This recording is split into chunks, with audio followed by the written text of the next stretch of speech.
Mornings in Roseville were an artwork of tranquility. Each day began with a gentle chorus of birds, their melodies weaving through the sleepy hollows of the town, as though singing the sun awake.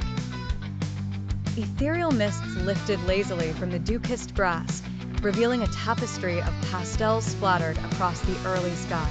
For Samuel, these mornings were a cherished ritual, a sacred ceremony of simplicity and peace. He would rise just as the first light touched the horizon, stretching the kinks from his well-worn body. At 70, there was an art to moving slowly, savoring each moment as though it were a sip of rare vintage wine. Samuel shuffled into his small kitchen, the heart of his modest home. The ceramic kettle, an heirloom handed down from his grandmother, whistled softly on the stovetop. He let it sing for a moment longer than necessary, enjoying the anticipation. With practiced care, he spooned freshly ground coffee into a chipped enamel pot, pouring over the boiling water with the elegance of a ceremony known only to him. The aroma unfurled like a rich tapestry, filling the room with the comforting scent of nostalgia. Samuel took his coffee out to the veranda, where two old rocking chairs awaited him and the company of a good book.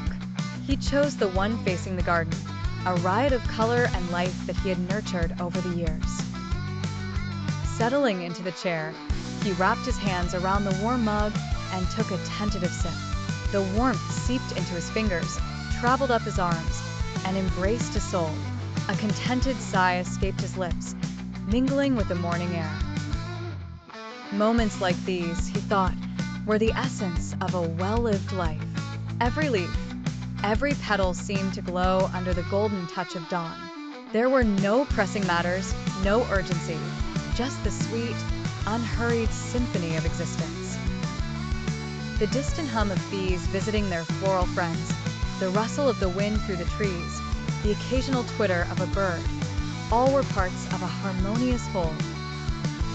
As the day unfolded, Samuel might turn to the pages of his book or let his mind wander through the meandering paths of memory. Sometimes, he would engage in a silent conversation with the landscape, sharing his thoughts and hopes with the universe. And the universe, in its wisdom, always seemed to listen. In the afternoons, he would lose himself in the garden, tending to the flowers and vegetables with a tenderness born of years of practice. His hands, though gnarled, knew each plant intimately, coaxing them to grow with patient care. There was a joy in the dirt under his nails, a satisfaction in the harmony of nature's cycles. By evening, as the sun dipped below the horizon and painted the sky in hues of crimson and gold, Samuel would sit again on his veranda, this time with a cup of chamomile tea. The day's labor was done, and it was a time for reflection. He would watch the fireflies dance in the growing darkness, their lights flickering like tiny stars brought down to earth. Sleep came easily when the heart was light and the mind at peace. Samuel would drift off with the sounds of the night cradling him, ready to greet the dawn and its promise all over again. In the simple rhythms of his days, he found a profound depth of life, an elegant tapestry woven from the threads of ordinary moments. In his world, simplicity wasn't just a choice, it was the purest form of joy.